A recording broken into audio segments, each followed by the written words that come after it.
Brez otrok ni športa, predvsem pa brez otroškega športa, ki ga inicirajo in pa podpirajo v prvi vrsti starši,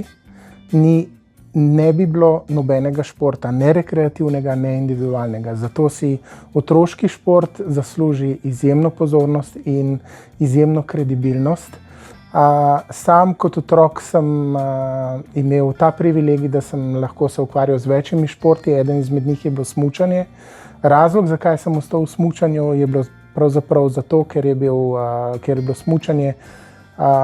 najboljše organizirano v tistem obdobju. Imel sem tam največ prijateljev in to me je peljalo do tega, da sem že kot otrok lahko nastopal na republiških tekmovanjih in pa, kar je